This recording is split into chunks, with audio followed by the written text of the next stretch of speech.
Goeiedag, dokter Strauss. Goeiedag, hoe gaan dit? Kan ek kla en self? Nee, geen klagtes nie.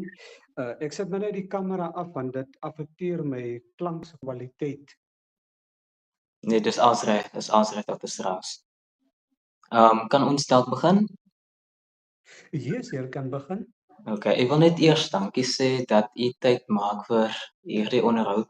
Ek wil graag fokus op hoe die Britse koloniale tydperk mense se lewens beïnvloed het en nie net in die geskiedenis nie, maar ook hoe ons dit vandag nog ervaar of daaraan herinner word. So die eerste afdeling gaan ek behandel en dan die tweede afdeling gaan my groeplede beantwoord. Een van my groeplede en die ander groeplede gaan die afdeling 3 beantwoord en in afdeling 4 gaan ons almal saam dit doen. So, die eerste vraag wat ek vir u wil vra is: wat was die hoofrede waarom Brittanje die Kaap gekoloniseer het? Ja, die hoofrede was eintlik die strategiese belangrikheid van die Kaap.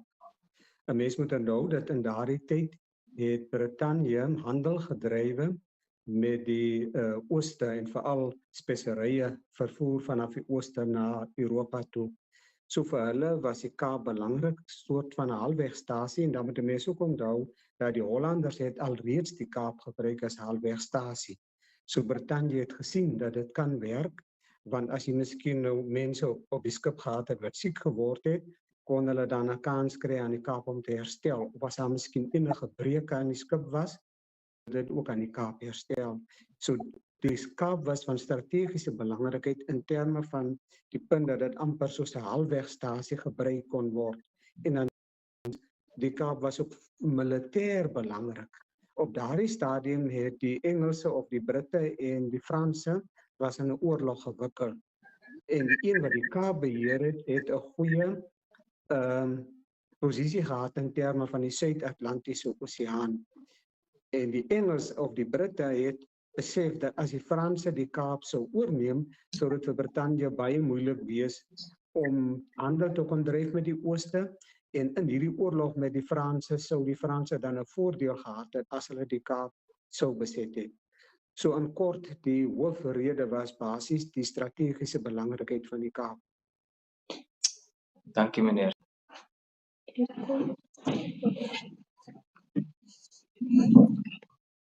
Goedemiddag meneer. Goeiemiddag juffrou. Ek sal afdeling 2 doen, die persoonlike en akademiese perspektief. So die eerste vraagie wat ek wil vra is: het u persoonlik of deur familiegeskiedenis enige stories of insigte oor hoe mense die Britse invloed ervaar het? Ja, ek kan aan een spesifieke geval dink. Die invloed van die Britte se kolonisasie. Daar was op 'n stadium aan die einde van die 1800s, 1899, het daar 'n oorlog uitgebreek tussen die Britte en die Boererepublieke, Transvaal en die Vrystaat. En daardie oorlog het geduur tot in 1902. Maar die oorlog het nie net 'n effek gehad op die blankes, die boere wat teen die Britte geveg het nie, dit het ook 'n invloed gehad op die ander mense. En die ander mense, die bruin mense en swartes, Indiërs en so voort, hulle het besluit om aan die kant, hoofsaaklik aan die kant van die Britte te veg. En ek het op 'n storie afgekom wat ek destyds nagevors het toe ek geskiedenisonderwyser was, so 1988, 1989, 1990, so in daardie tyd. En van my familie was betrokke by 'n veldslag waar 'n klompie bruin mense 'n boerekommando verslaan het, daar naby Kenhardt in die Noord-Kaap. Die slag was bekend as die veldslag van Arrugas of Narrugas. En ek was ook die eerste persoon wat oor die veldslag geskryf het, maar dit was 'n veldslag wat in 1899, 1902 se oorlog plaasgevind het. Goed, het die Britse kolonialisme enige invloede op u familie se lewens gehad en hoe was dit beïnvloed? Ja, uit die aard van die saak, die Britte het nou so 'n nuwe beleid gebring en hulle het dinge op 'n sekere manier gedoen en soos ek voorheen genoem het, een van die goed wat hulle gebring het is 'n nuwe taal, Engels. En ek het in 'n Afrikaanse omgewing groot geword waar alles Afrikaans was. Daar was eintlik nie ander tale gebruik nie, so dit was nogal moeilik om in 'n omgewing te kon gaan toe ek universiteit toe moes gaan, om in 'n omgewing te gaan waar ek van Engels gebruik moes maak, waar baie van die bronne, eintlik die meeste van die bronne was eintlik Engelse bronne, so dit was moeilik om daardie oorgang te maak van die een taal na 'n nuwe taal. En ook moet ek miskien noem dat ons het ook ongelukkig gevoel oor die feit dat in 1910 toe die Britte na die Boereoorlog moes onderhandel, het hulle onderhandelinge gevoer in 1910 met die Vrystaat en met die Transvaal Republieke. Hulle het toen geen bruin of swart mense saam met hulle in hierdie onderhandelinge gevat nie, alhoewel die bruin en die swart mense aan die kant van die Britte geveg het. Die swart mense het omtrent 26.000 lewens verloor omdat hulle saam met die Britte geveg het.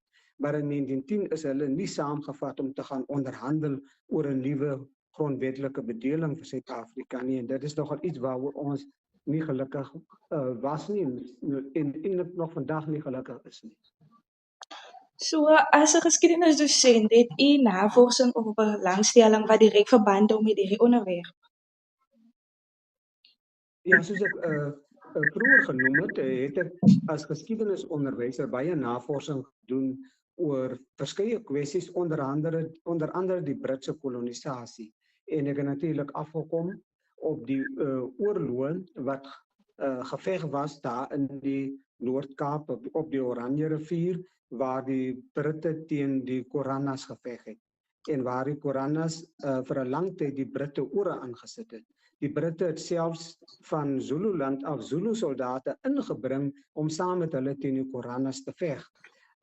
Daar was ook van die Basters wat aan die kant van die Britte geveg het, en dan ook interessant, daar was Griekwas wat saam met die Britte geveg het in daardie noordgrensoorloë op die Oranje rivier, maar daar was ook Griekwas wat aan die kant van die Koranas geveg het. Een van die groot leiers van die Koranas was van Griekwa oorsprong, Piet Rooi.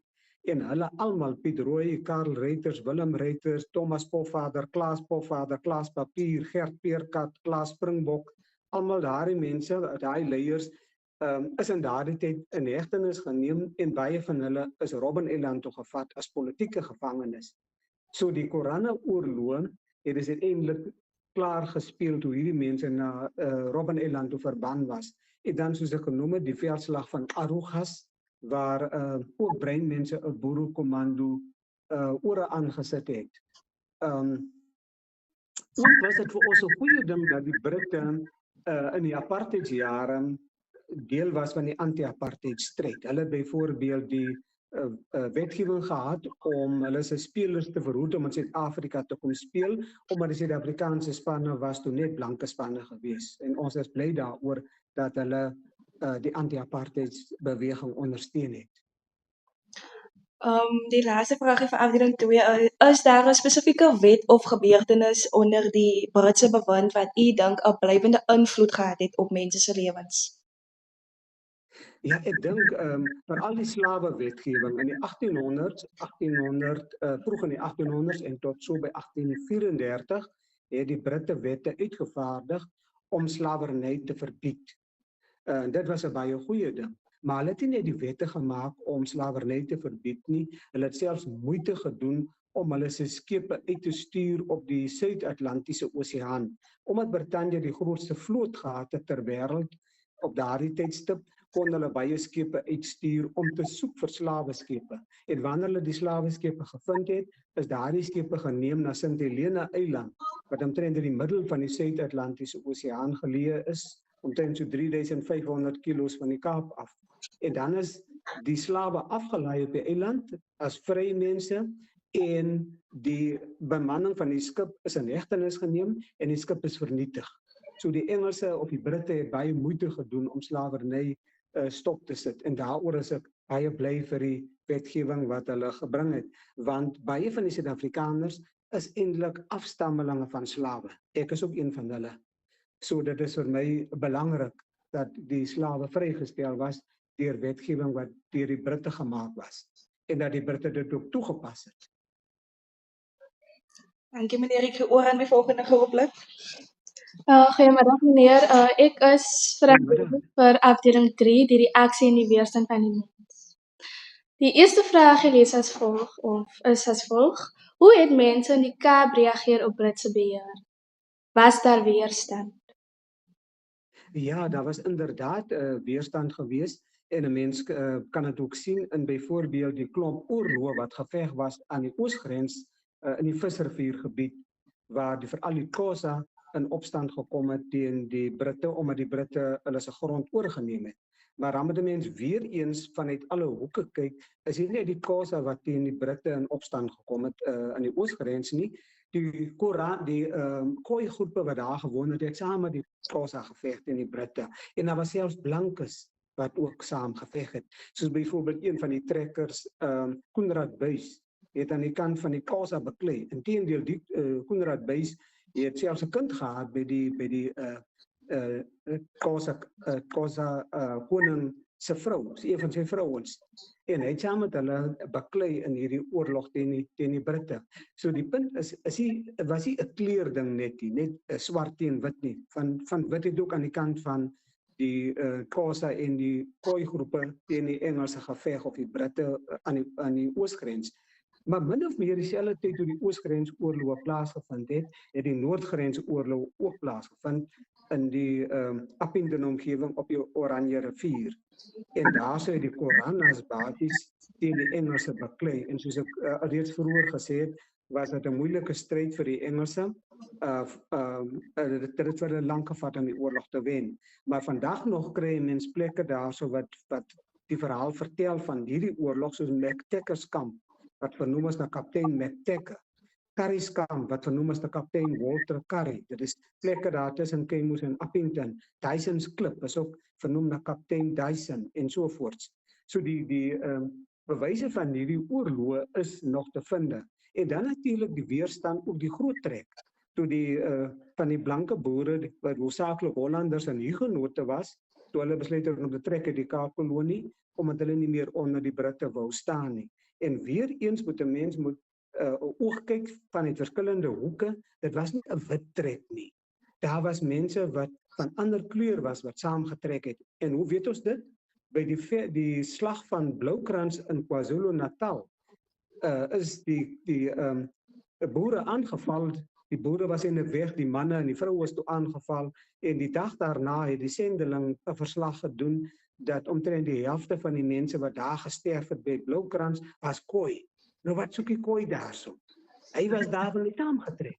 En omdat hy saamgetrek het, is hy ook daar doodgemaak. So dit was nie 'n suiwer wit trekkie. Khoi was daar, hulle moes omsien na die vee, hulle moes die vrouens moes help met die kindertjies van die blanke trekkers, hulle moes help met klere was en 'n klomp by sy huishoudelike take.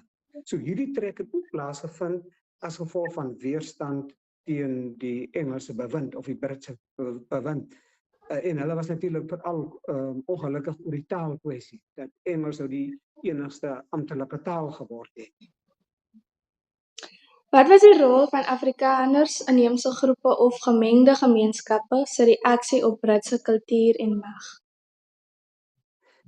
Ja, ek kan eintlik daarna verwys ook na die groot trek verwys. Die Afrikaners het weggetrek en hulle het eintlik vir hulle 2 republieke gaan vestig in die binneland, naamlik die Republiek van Oranje Vrystaat en die Republiek van Transvaal. Het hulle in die binneland gaan vestig, so hulle het heeltemal pad gegee. Maar hulle is nie die enigste mense wat pad gegee het nie, ander groepe het ook getrek. Want die mense moet onthou, die grens het elke keer geskuif. Die Hollanders het begin by die Liesbeekrivier, toe word dit die Bergrivier en later die Olifantsrivier en al verder op tot by die Oranje rivier. So die mense het voor hierdie koloniale grens het hulle weggetrek want hulle wou nie onder Engelse bewind staan nie. En dan praat ek nou veral van die Bastergroepe wat byvoorbeeld later in Rehoboth gaan woon het in Namibië. Ek praat ook van die oorlamsgroepe soos Jonker Afrikaner, Jager Afrikaner se groep wat hier van Tulbagh se omgewing getrek het en uiteindelik by die Oranje rivier beland het. So daar was 'n reaksie vanuit verskillende groepe binne in Suid-Afrika en nie net van die Afrikaner groep nie. Okay. Ek sê vir meneer baie dankie vir die tyd. Plesier. Baie dankie meneer. Ons gaan ongelukkig afdeling 4 kan doen nie, want ons tyd is eintlik bestreke. Ek wil net weer eens sê baie dankie Dr. Strauss. U insigte help my nie net om die geskiedenis beter te verstaan nie, maar ook hoe dit vandag nog deel is van ons wêreld. Ek wil net baie dankie sê meneer. Dis my plesier en alle sterkte vir julle. Baie dankie. Baie dankie meneer. Dankie meneer. Mooi bly. Dankie tot lekker dag. Totsiens. Totsiens.